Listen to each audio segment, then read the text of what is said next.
Welcome to the Colorado A-List. We're building a thriving business community based on generous leadership and authentic connections. I'm your host, Matt Brower, and today's episode is brought to you by Column Commercial Partners. Column Commercial Partners is a Colorado-based real estate company exclusively advocating for the tenant and buyer side of the table. If your company has real estate needs coming up, you can find them at www.columncommercial.com.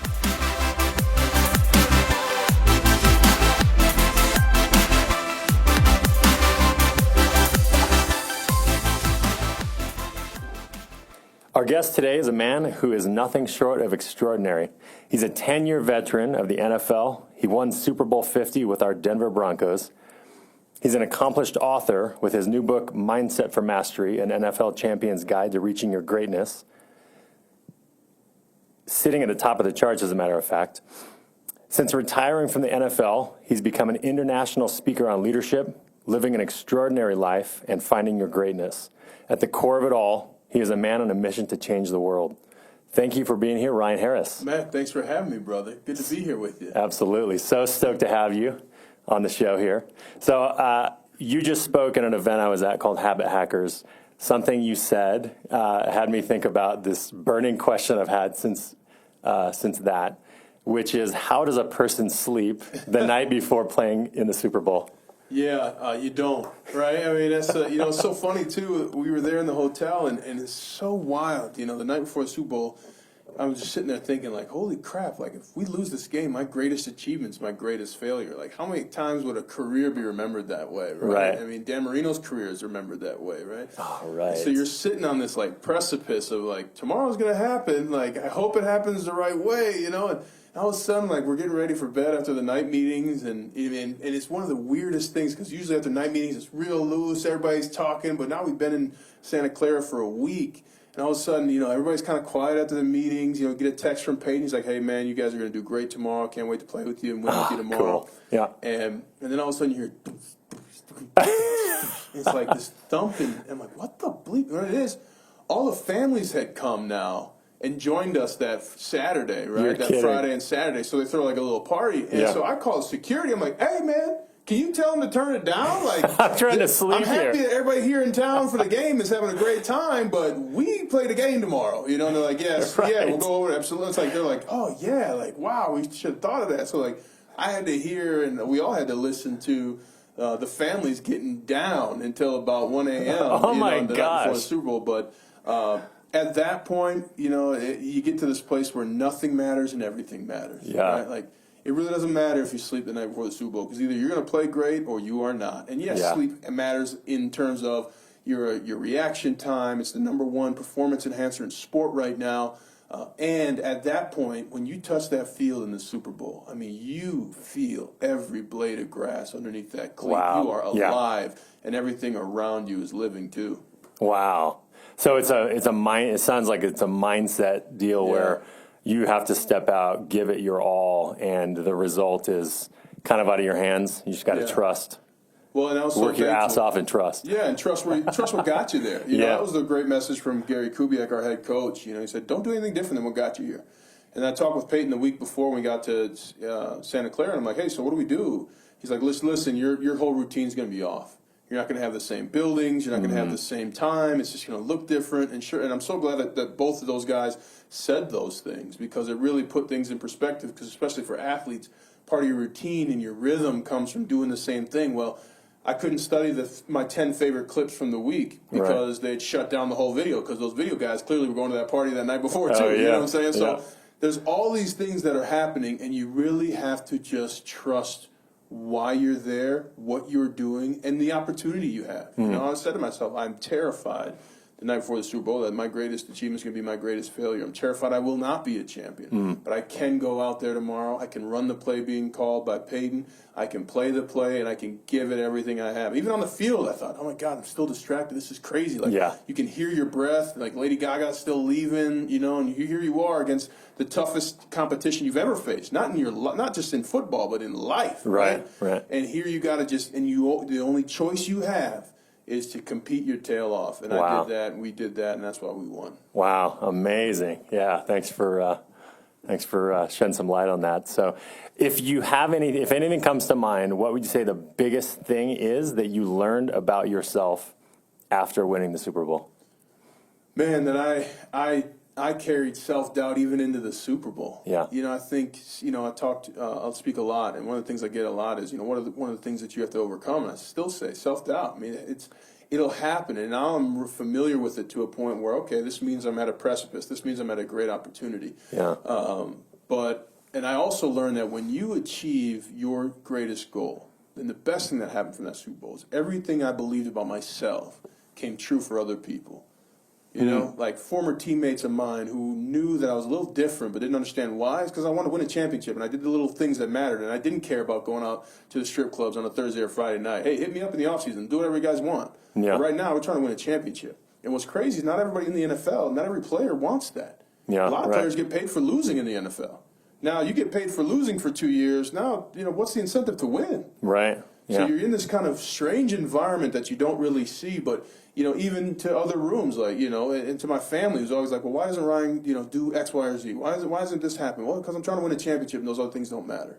Yeah. And wow. I learned that the sacrifice is so worth it. Every sacrifice is worth it. When you think about achieving your dreams and you see yourself doing that, there's not a sacrifice that wasn't worth it. And that's the first thing. I thought it was all worth it. Yeah. I mean, how many times in your life can you say it was all worth it? Exactly. But when you yeah. win the Super Bowl, it was. Everything was. All that work you've done All for the the past, how many years, whatever. 17 years. Yeah. All the times, the year before, the Chiefs said I didn't have any football left, that I started 15 games for them.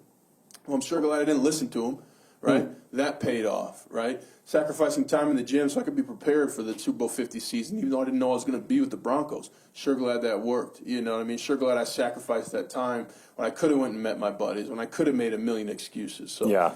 when you win the Super Bowl and when you achieve your greatest goal, all the sacrifice was worth it. Right. So the self-doubt is going to come in, and as long as you set that aside and do what you know needs to be done, that's kind of what the big kind of aha or what you learned about yourself. That's what's waiting for you. Yeah. What's waiting for you is your dreams. And Wow. it's not even about pushing it aside. It's about being with it. Okay. Right? Yeah. I mean, we talk about fear less than we talk about sex. Yeah. Right? So is it no one has fear, but everybody has sex? Yeah, right. Right? Right. Get out of here. Right? So you have to find a way. I mean, that'd be nice, but yeah, no. right. Yeah, it would be, right? And lollipops come for free, Right.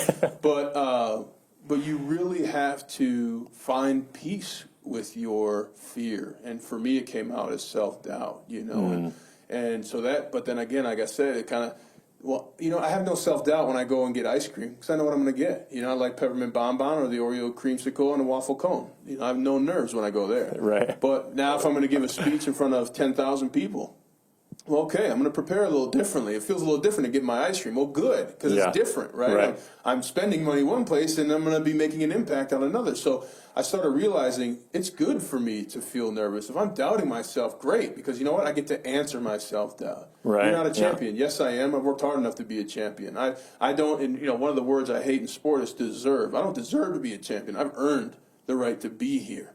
So I start answering my doubt. And Wow. now I've earned the right to be here. I've earned the ability to play in this game because of my preparation, because of what I'm willing to sacrifice to be in this moment right here, not just myself, but my teammates. So wow. now you start answering those questions. You start addressing your fear. You start allowing it to help you feel better and allow yourself to recognize you're there because your fear's telling you you're there. Right, You yeah. know? So for me, it's not about pushing it away or ignoring it. It's this is going to be here whether I succeed or fail. So how do I succeed with my fear, with my self-doubt? And that's the mindset change that really allows you to open up your dreams and live your wildest life. Wow. And I can hear so much correlation between kind of your past in sports and business and, earning that, new account Right. or preparing for that presentation and really just causing whatever dream you have to happen.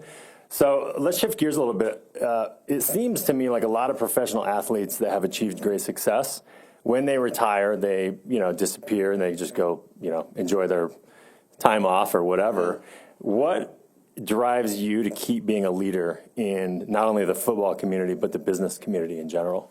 I want people to have the moment I've had when I won the Super Bowl. I want you to have that in your life. I want you to know you can, first of all, get that big account, start your own company. I want you to know that there are going to be failures along the way, and that's okay. And here's what you can do in those failures. My favorite champions were champions for far beyond themselves. Muhammad Ali, for a brief term there, Mike Tyson as a champion. To me, you look at LeBron James. Has he just stayed in the sport of basketball? Hell no. He built a school and gave kids bikes. Wow. So yeah. To me, the narrative of a champion is you must be a champion for more than yourself. And I want to be a champion for others to continue to persevere, push through to achieve their dreams, and really reach new heights. Cool. So give us a quick rundown. I know you're up to a lot in life right now. So give us a quick summary of what you're working on in business, personal, charitable, whatever you want to mention. Yeah, well, I'm retired. I've earned that. I've earned the label Congrats. of retiree. That's great. So I get to do what I want in a day, and that includes weekdays, 10 to 2. I got a sports talk show here in Denver. I do the sports. I'm the sports radio analyst for Notre Dame football and their radio network, so national broadcast. Cool. I'll be doing some things with the NFL this year as well. I've done some stuff for CBS. Do stuff for CBS Denver here, Altitude TV Denver here. And I do a lot of speaking. So I'll be going out to Vegas in a couple of weeks. I was just in Detroit. I speak on leadership, mindset, financial literacy, team dynamics. That's one of my favorite things, especially in the business world. Talk to people about team dynamics. Everybody's like, well, I want my business to be like a family. I'm like, no, you don't. You want your business to be a team. Because family, we got things like, undying love and, unconditional forgiveness and things like that, right? Yeah. Teams, you have responsibilities and you have an accountability to your team. If you don't get that done, you're gone. Right. Which business do you want to work for? Right. Yeah. You know what I mean? So I love talking about those kinds of things with different people. And then I do some real estate and I always try, and I'm huge on educational opportunities for students of color. I'm a kid who shouldn't have went to Notre Dame based on my ACT score of 25. And I'm a man who has 2 degrees from Notre Dame and I got in 3.5 years. How does that happen? Damn. How am I not supposed to be there, but then I crush it when I get there? Right. I want other kids like me who look like me to get in there and to crush it like I did, because those standardized tests, the legacy of your family should not matter. What you do with an opportunity does. Right. Okay. And so I could be a little off here, but it's just based on what I've seen. It seems like you spend a lot of your time teaching kids about financial literacy and the importance of that throughout life. Can you talk about that really quick, kind of what what especially with youth, and when I'm not doing a corporate event or a fundraising event, things like that, my message to youth is always, listen, save your money. Here's how you invest. Here's what saving your money means. People always say save your money. Here's what I'm going to tell you. It's the number one. It's the hardest thing you're going to have to do as an adult. Yeah. When did anybody tell you that? Right? Yeah. You want to save exactly. money? Great. It's going to be the hardest thing you ever do. Find love? Sure, no problem. Save your money? That's a hell of a problem. Right. Right? So now, 1, I'm going to tell you the truth about money. 2, here's what saving money means. Save $60 out of every $100. Save $80 if you really want to be rich. Get used to words like, I can't afford it. Because you know what? 99% of the people you're talking to can't afford it either. Right. I show them a picture of one of their favorite, hip-hop artists. And then I show them a picture of Bill Gates. And I say, which one's richer? Right? How many chains does Bill Gates have? I got a photo with him in a purple polo with Barracuda shorts and New Balances. That's rich. You know what I'm saying? God, yeah. But who's telling kids like this? Who's telling us this? Yeah. White or black or brown? It doesn't matter. Doesn't matter, yeah. So anytime I talk to youth, I really try and take advantage of the fact that if you invest $100 before the age of 25, that's $30,000 when you're 65. So if you can invest $3,500 before the age of 25, you're going to be a millionaire. Do you really want to be a millionaire? Yes. Okay, we'll start saving. Right. Do you have an iPhone? Yeah. Do you like Nikes? Yeah. Have you ever heard of Starbucks? Yes. These are stocks you should own. I had one kid in tears in the My Brother's Keeper program. He said, I can own stocks? Hell yeah. You turn 18, you can own stocks, young man. Yeah. You know, who's telling these kids this? Nobody. So when I speak to kids, we talk about money because no one else is talking to them about money. Wow. Because that's long-term. That matters so much. And you know what? That affects our neighborhoods. That affects the teachers who maybe, you know what? I had this guy talk to me when I was young, and I started investing since I was 18. And when I left college, you know what? I invested in this crazy company called Netflix and Apple, and they did some things. The stock split, and now I can be a teacher because I put a down payment on my house. You know, I mean, this is a wide-ranging effect. You know, when the crash comes, if you have financially literate community, it's going to be a lessened impact on property values, on jobs, right? Things like that. You're going to have increase in innovation because of the talent of your workforce and the ability to be free because you're financially free. You know, I mean, these are all ways that help our community. So especially when I'm not talking to corporate events or trade groups or things like that, when I'm talking to kids, we're talking money because no one else is talking to us about money. Right. Okay. Cool. So most of our listeners are business leaders and entrepreneurs in Colorado that are working on some really cool projects. Do you have any advice for us on, you know, keeping a vision alive, keeping our, you know, that fire lit, your eye on the ball? Like, how do you stay the course in spite of all the, you know, bullshit there is to deal with getting there, you know? Have a plan, you know. One of the greatest things we did the year we won the Super Bowl, and one of the greatest things playing with Peyton Manning and then later with Ben Roethlisberger, you know, you get to a line of scrimmage, you have a run and a pass, and all of a sudden both those plays are crap. All right? You never see Peyton Manning walk to the sidelines like, oh, gosh, they got us, guys. Right? Like, no, there's always a third option there, right? So have a plan, okay?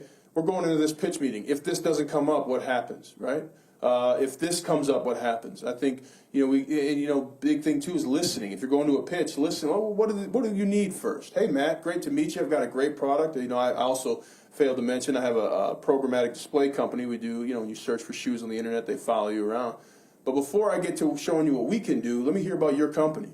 Right? I mean, realize realize where you're at. Situational football, right? Situational business. Right. Am I asking for business or am I providing value for a need? Right? Those are two different things that a business owner approaches a room with, right? You can tell me as great as your cell service is, but if I got how do you know I need a cell phone? You know, how do you know I need better cell service? Let me tell you what I need.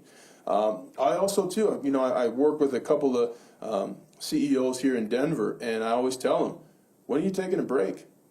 Right? Just for any reason. I've taken Tuesdays off. I've taken Thursdays, Fridays off before weekend. No other reason than just to take them off. Right? Yeah, you self-care. Need a break. There is a day off every week in the NFL. It's called Tuesdays. Right? Every Super Bowl champion has had a bye week, meaning they don't do football that whole week. Yeah. When they win the Super Bowl, you need a break. Give yourself a break. And the last one is celebrate every win. It's tough when you're going and things come up and you don't know if you made the deal or you only closed 20% of your funding round that you want for your Series A. But celebrate every win. We did that Super Bowl 50. We had fun with each other. You have to have fun with your team, and you do that by celebrating. Hey, Matt, great job being on time today. That's Matt's 20th day being here on time. Everybody give him a round of applause. You know, like, yes. Yeah, you know, like, you feel better right now. Now, if all of us have even been here for 20 days in a row, it doesn't matter, but we celebrated that little win. Yeah, you know? Cool. That's great. So, you know, really have a plan, give yourself a break, and celebrate every win. Okay, man. That is actually very good advice for me personally, because I'm great at try to focus on celebrating the wins or focusing on what I'm grateful for. And it's so easy for me to fall into the trap of doing the opposite of that. Or comparing yourself to other companies in your space, you know, or comparing yourself to even last quarter's numbers. I mean, all these things can tell a part of a story, but you create the narrative and celebrate the good parts of it. Cool. So on your journey, bringing you to where you're at today, are there any mistakes that you can think of that you would do differently now, you know, having lived it or, you know, whatever? How much time you got? You know, the number one mistake that comes to mind is not finding a meditation practice early enough. I mean, when I say that changed my career, it drastically changed the trajectory of my career. Finding a meditation practice my 6th year in the NFL. Also trying to do too much. I started a home health company my 3rd year in the NFL. I had no business starting a home health company while I was an NFL football player. Wow. Right? I just needed to enjoy what I was doing. All right. And, you know, that's different than saving money and getting into some real estate and stuff like that. You know, it's different. But I think one of the things we can do, especially when we have means, when we have opportunities, try and take every opportunity, right? Yeah. Especially as an athlete, like you give me an opportunity in a play, like I'm going to maximize that opportunity. It's hard for me to shut that off when I go to regular life, right? It's like, hey, there's an opportunity here. It's 2 for 1 at the car wash. Bring 2 cars. You know what I mean? It's like, do I need a car wash? I don't know. But, you know, there's an opportunity here. So I would say trying to do too much. So between finding meditation and doing too much, those are some big mistakes. Also, helping family with money, and really being firm about it. You know, now that I know in retirement how valuable that money is, really telling people to fuck off when they want to, you know. My uncle, who I love to this day, the day after I got drafted, gave me a $1.5 million proposal for real estate, tear down, build up on apartments, and he's never done that. That's not my job. Wow, I have not even gotten a helmet. I haven't even gotten a number, right? And helping my family out. This is, you know, people, when you give people money, they blow it, period. Yeah. Now, if I help you with your debt and you go back up to debt, well, that's your own problem, right? Right. And so one of the things now when people ask me for money, I'm like, well, let me see your bank statements. Oh, no. Okay, well, you want my hard-earned money. That one of the things when you get in the NFL, first few practices, you callous your forehead to that pain of hitting your helmet again. So you want me to take the money I did doing that, and you won't even show me what you're doing with your money now? Yeah. Right? So really being a lot more offensive about my money to people who are asking for it. Right. So those would be three of the mistakes. Okay. And making sure you're getting in bed with the right people that have the track record. People who didn't need my money. Yeah, exactly. But also, you know, I felt bad a lot, like telling family no. Now I don't give a shit. Yeah. You know, my one family member said, you should bring the family to Orlando. You can afford it. And I said, and that's why you're broke, because you've done everything you could afford. Yeah. What have you done that you saved for? Right? There's two different ways to live life. Yeah, it's so easy. I think generally everybody wants to be helpful and generous to the people they love. Yeah. And that's had to have been a hard thing to get over, which is learning to say no and not feeling bad about it because of what you're committed to. Taking another bite of the potatoes. Yeah. Right? Yeah. Pass the salt. Yeah, that's great advice. Thanks for answering that. So, what's long-term vision for yourself? What's next for you? What else do you have going on? You know, I love my speaking career because it really allows me to bring impact. You know, I'm going to speak to kidney dialysis technicians. Well, my father also suffers from kidney disease, so I'll be able to talk to them about how important their job really is, even though they're kind of on that totem pole towards the bottom of the care diagram, whatever you want to call it. But you know, some of the dialysis technicians really brought me and my family peace because of my father's condition. So talking to them about that and giving them value and worth. You know, I just spoke about in a room full of people in Denver, business leaders and young students, about leading to win, right? You're going to do something, might as well try and win at it. Yeah. Right? So I love speaking. I really look forward to expanding some roles in broadcasting that are coming up too, because I love educating and humanizing people about the game they love. You know, I mean, like Notre Dame plays Navy every year. And you can think, okay, Navy, I didn't know they had a football team. Well, I can also tell you it's the weirdest game you ever played in, because before that game, your coach says, hey, listen, these guys are going to go out and serve our country, some of them in the next 6 months. Don't you dare say a negative thing to these men. Don't expect them to quit either. So you hear the weirdest things in this football game, like great tackle, good game, can I help you up? Like things you would never hear in a football game, that's right? crazy. So I love taking people deep in and letting them know about the game they love when it comes to football. Yeah. Man, there was one thing. The first time I met you, you were speaking at an EO event, and you said something in your talk about it's okay to beat your competition. It's okay to crush, your opponent or whatever. There's nothing wrong with that. That's the accountability piece that has sunk in because we all want to be nice and generous to each other and everything. So that's what I just heard in what you said. It's like there's a way you can do that and still be generous and helpful. And those are the best pros in the NFL. The guys who are like, hey, let me get this salt for you for those potatoes. And then you go out to practice and they knock those potatoes clean out your bum hole. And you're like, who's this guy? Like, I thought you were nice at lunch, and now you're making me, change my pants. So you got to go for, and it takes a tough time to say, you know what, I do want to win. I do want to beat you. I respect you. I love you. But you know what? I'm better than you because I've prepared more, because I want it more, because I've got a better team, and because I care more. And you know what? You're going to feel the penalty from not caring as much as I do and focusing. Oh, man, I love it. And that's something tough to be able to vocalize. But I'll tell you something. You play football, you better do it quick, because even me as an old guy, I'm going to come at you right away, and I'm going to test you on that every single play. Wow. And that's where the greats beat the good. Because we'll test you every single play for 72 plays. And you might go for 50, you might go for 10, you might even go for 70. But those two extras, where we're there and you're not, that's where we win. Nice. Very cool. All right, so wrapping up here, I have just a few rapid fire questions for you. right. It allows us to learn just more about you personally. I have a green Speedo with a black leprechaun on it. No, it's in there. No, I'm just kidding. I want one of those, but not there yet. Hey, you can get anything online these days, I Yeah. think. So who, you already mentioned a couple of them earlier, but who's your hero? My parents. I will never know how privileged I am to have two people who loved each other, who were not chemically dependent, and who loved me. That's something I recognize not a lot of people have. And I'll never forget my father one day. You know, he's an engineer.